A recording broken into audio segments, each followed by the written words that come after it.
All right, I just got back from vacation, and as you can see, my garden is looking super full and ready to harvest. So I'm going to run you through what I do to prepare for harvest and seeding and retransplanting into here. So just looking at here right away, the one thing I noticed is that these guys have grown up into the lights, and they're really easy to adjust the lighting to get it to go back up. So I'm just pushing on the aluminum rods that hold the LEDs up, and they're clipped in the back in such a way where you can adjust them. This will let the plants grow a little bit taller, but we're going to be cutting a bunch of these anyways. Okay, awesome. It looks level right there.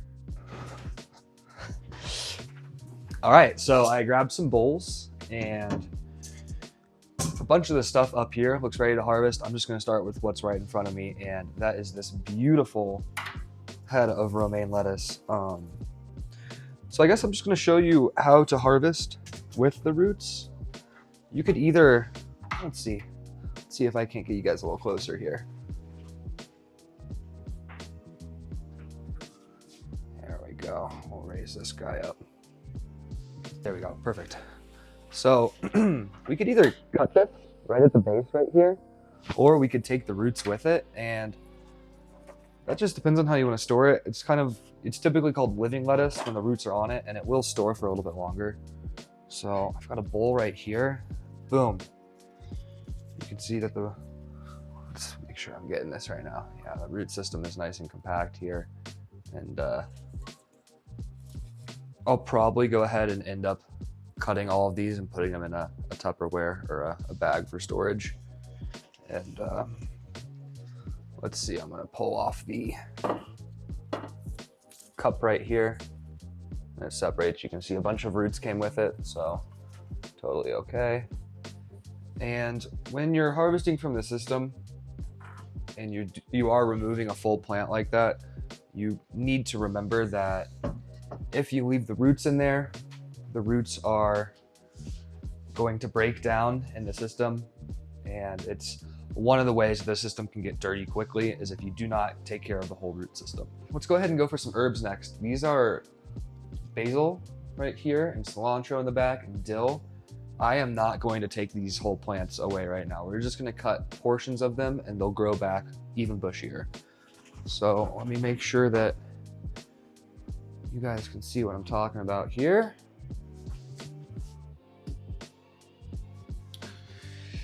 So as you can see, the basil grows in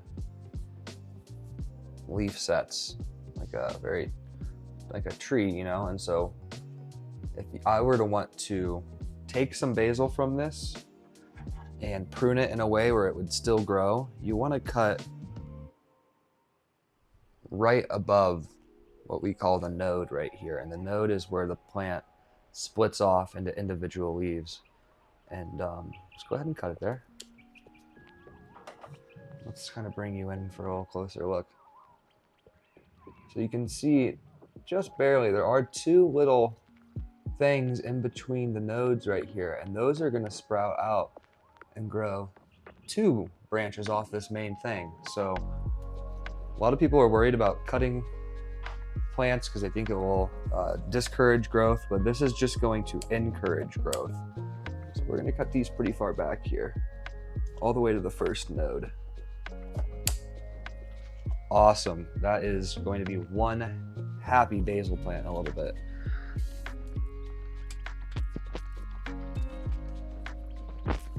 Okay, there's the basil. We're kind of going to go ahead and do the exact same thing with the dill, but the dill happens closer to the base. You can see it all comes from one central stem. We're just going to snip them off, and we're going to leave the stuff in the very middle. That's the newest of growth. So you're going to be cutting off all the older growth right now, and it should be pretty obvious what's older and what's newer. The newer stuff will be very small. And it looks like I have a couple dried bits of dill at the bottom here. I'm not going to be eating or saving those, but we're going to go ahead and get them out. And dill is one of those plants that you do really want to maintain and cut often when it's already low to the growing tray.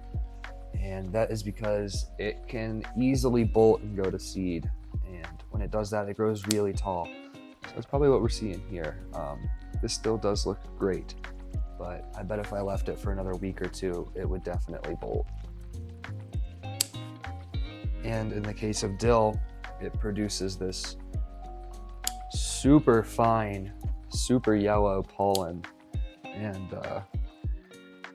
if you touch the plant, it gets all over you. It's kind of interesting. All right. Great. So let me see if I can't show you guys a little bit of what I've already harvested here. Oh yeah, it's looking good.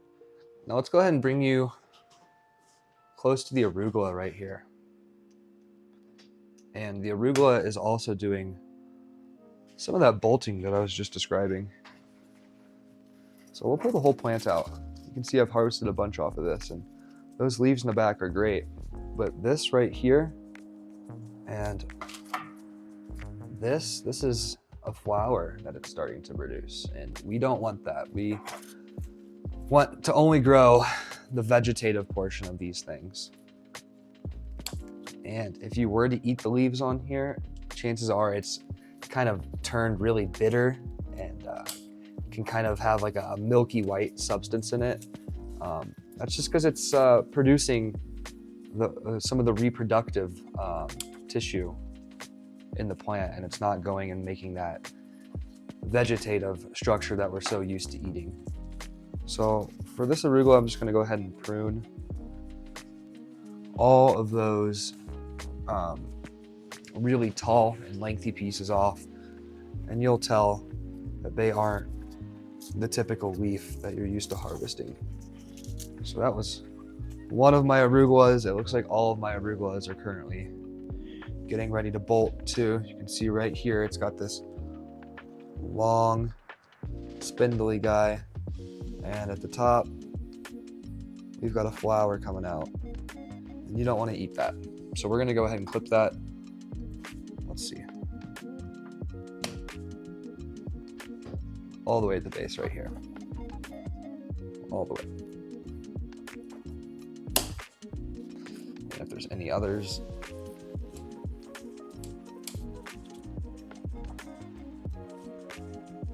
Okay, the rest of that looks really good. Wow. And so we're going to cut this kind of just like the dill. You can see this. Yep. And we're going to take, you know what? I almost have half a, you really do want to cut it where the nodes are and cut it below the leafy parts. But I'm just kind of going to give this guy a pretty general haircut. I'm going to leave the lower portion and make sure there is some leaves growing from the bottom, because you don't want just stems. All right, a nice bundle of cilantro right there. We'll throw it in with our basil over here. And yeah, speaking of basil, let's go ahead and prune all the new offshoots. And now that I've shown you how to prune your arugula when it's bolting, how to correctly snip your basil right above the node so that it grows back nice and bushy without killing your plant, I'm just going to go ahead and speed the video up and pull all the rest of the stuff out of here. So I'm just going to quickly go over what I'm pulling out. We've got some awesome romaine lettuces here. We've got a nice head of butter lettuce. I'll probably show off to the camera each one of these things. And then over here, I can't remember exactly what this variety is. I'm not sure I have it labeled, but man, does it look really tasty. So I'm gonna go ahead and we're gonna get all that out, and we're going to germinate some new seeds, do some outdoor soil seeds, and make a salad. All right, here we go.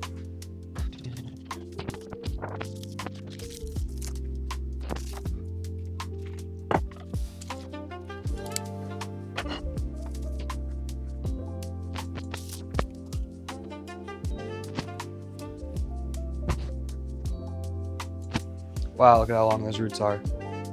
That's incredible.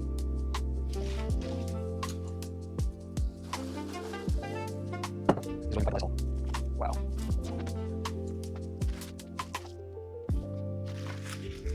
Holy cow. That's a lot of lettuce, and I'm not even done yet. It all looks really nice. There's just a little bit of tipped browning, and that's probably because here in Denver, I don't run any type of humidifier in my living room, which is my growing environment. So these things aren't growing in the exact optimal conditions, but as you can see, they're 95% super happy. So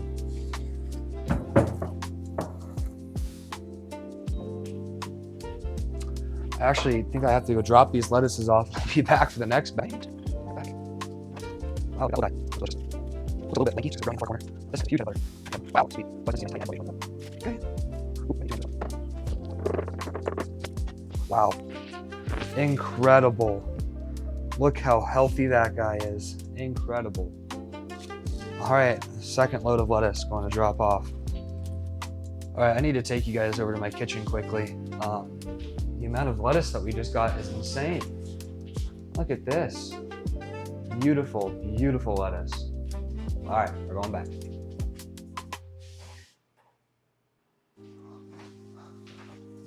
All right, I'm gonna give this a wipe down. Get all of the debris, water, any algae off the lid. A little bit of Clorox on here would be nice.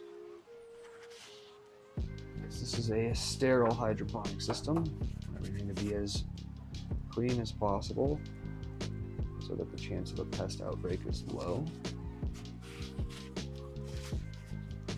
All right, that's perfect. Let's go ahead and show you what the top looks like. It's great, but as you can see, we've got some holes that need to be covered. So we're gonna go ahead and cover them all. And down here, I've kind of made this fun dispenser. And you can grab them from the bottom and you have two hands. But I'll just be grabbing from the top right here. Go ahead and slip all these on. Perfect. Always fun filming with one hand and trying to look at the camera lens and navigate. It's definitely something I have a lot of admiration for these YouTubers that make it look so easy. All right, so we're all covered up top, and then let me drop you guys down low. Let's see, down low looks great. The tomato that's down here is going to be a whole video on its own because tomatoes require a completely different technique for pruning. My philodendron has not rooted yet. I did put some of this Clonex rooting gel on it, so I'm kind of surprised. This one's in a different one. Let's go ahead and check the let's go ahead and check the roots under here. I just want to see how healthy everything's looking. Oh yeah, that looks awesome. As you can see, this was an experiment. I actually put the rock wool straight into the water, and it's kind of growing without a cup. It's working.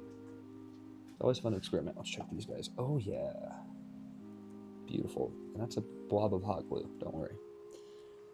Okay, cool. I'm very happy with how that looks. Let's go ahead and cover that up. And let's go ahead and check on our nutrients. See if we need any refill action. Oops. Looking good. Actually looks like we're lowest on pH, which is good. We use the least of that. And then we're about a third for our A and B, and our cleaner. Oh, that should be good for another month or so. I'll just go in here and look. These lines definitely look like they don't have too much air in them. Let's just go ahead and make sure each of our pumps is working. Perfect. And we can see that our UV light is on in there, which is perfect. Everything looks like it's operating as it should. Go ahead and slide the cassette back in. And let's go take a look at our harvest. Cool.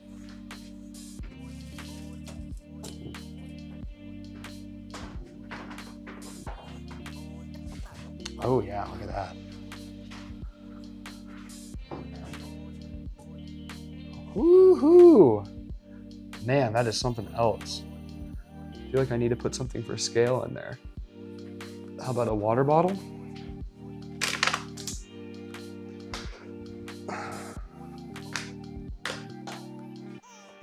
Woo, that is a lot of lettuce.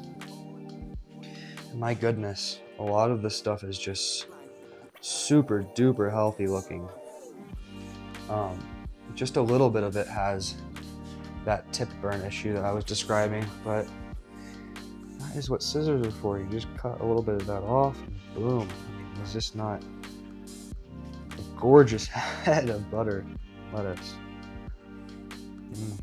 In the morning light, looking fantastic. Look at that. And this basil too is looking awesome. It smells even better. The dill is super fluffy. And the cilantro has an incredible shine to it. And so does that lettuce right there. Wow. Perfect head for chopping. Yeah, I'm really happy with this. And the best thing is that we've got tons more growing in the garden, as you can see. It's going to be coming back real soon. All right. I think the next part of this video, we are going to start planting new seeds. All right, so I'm going to go over what you need to seed, and it's pretty simple. You only need a couple things. You need a propagation material, and we like to use rock wool, specifically the Grodan brand. This stuff does not break down in your system over time, pests do not live in it, and it's relatively clean and inexpensive to use.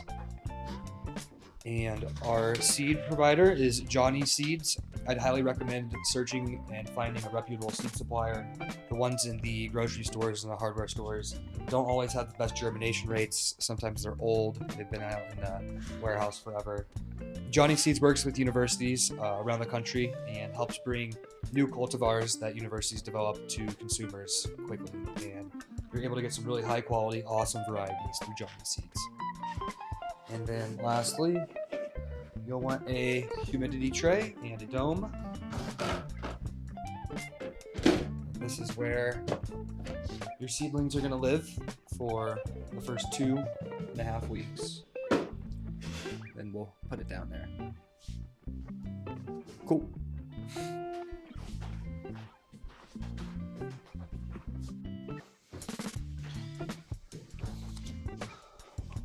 All right. So let's start by breaking these blocks up just into strips like this so they'll easily fit into here. You can break them up all the way if you want, but it's kind of nice to not have them falling all over the place when you're in the dome. It helps keeps the varieties together. So we've got 4 rock wool right there, 8 rock wool, 4 in each strip. And this is Romaine lettuce. Rubella is really good. We don't see typically any tip burn when we grow this variety of lettuce, which is why we like it so much. And when you're growing lettuce, you're going to want to use just 1 seed per block. I'll show you that really quick. Do 1, 2, 3, 4 seeds. And I'm going to take my tweezers that I mentioned, kind of grip the seed and push it into the rock wool. And there should be a preformed hole, oops, on these rock wool blocks. And if there's not, you just do what I did right there and kind of make your own hole. So that's perfect, just like that. You don't have to cover up the holes. You just want to push them down in there. And we'll go ahead and take another strip of 4 and do another 4 rubellos, because I am also going to propagate some new seedlings for the unit we have down at our workshop and some for the Nude Foods Market grocery store unit. So I'm going to grip these in my hand. Ready? Yeah, I better make a hole this time. Okay, go ahead and 2 labels. I'm going to slide those into the rock wool. Right there. Awesome. So that is the basic gist of it. Let me go ahead and do an herb that requires a multi-seed real quick, because if you remember I mentioned you only want 1 seed per plug when you're doing lettuce or big plants like tomatoes, cucumbers, peppers. You're really only going to want 1 seed. But if you're doing let's say basil for instance, basil, you want to put as many seeds in as you can. Maybe not as many, but how about 5? And that will really help populate your grow cup with a lot of branching and stemming plants rather than just 1. So you'll get a higher yield. So right here we have I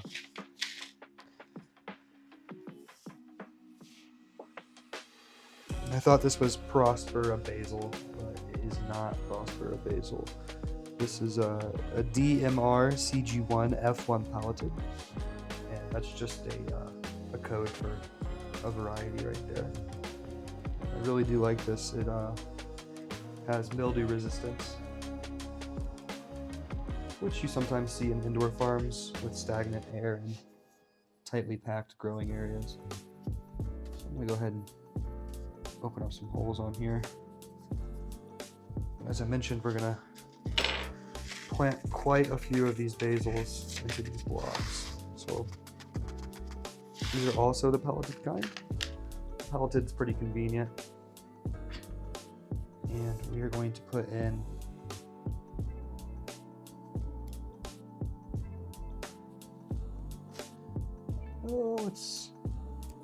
there's 3, 4, 5, just in 1 block there. So let's go ahead and fill in the rest.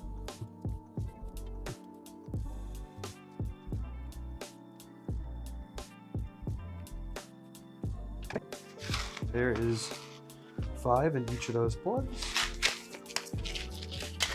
Let's go ahead and get our basil tag going.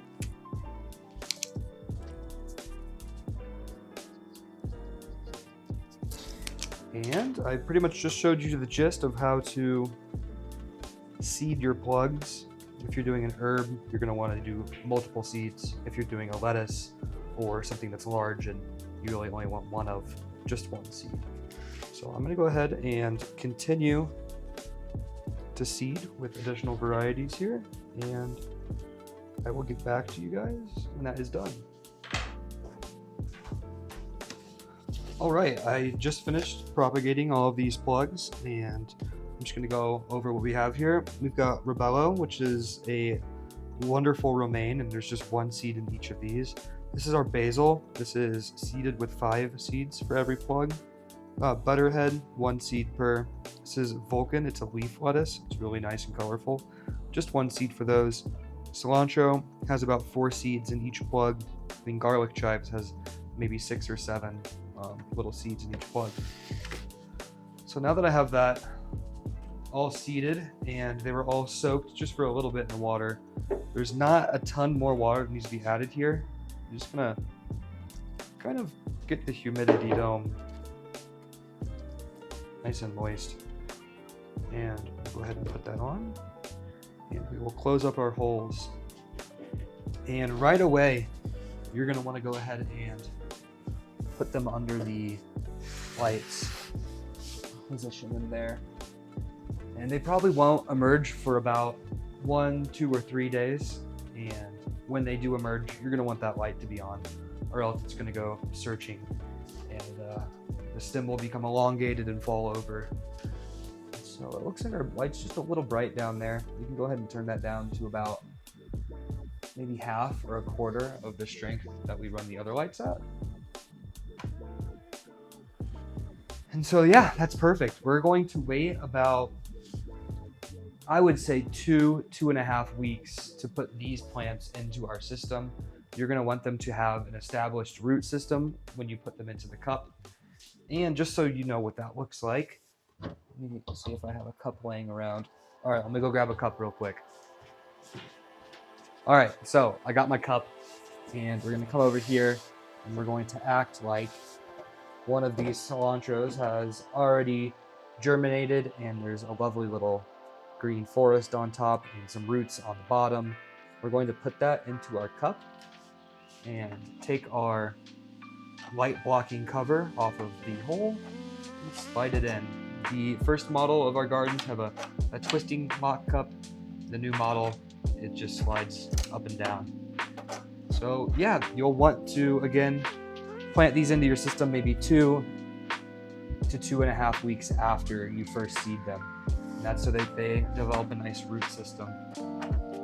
So we'll go ahead and pop this humidity dome on. Also, you heard me mention the vents on the top. We're gonna keep those closed, and maybe at about 2 weeks, if we're about to put them in a couple days, we'll go ahead and open those holes up and get the plants acclimated to the humidity that is outside the dome.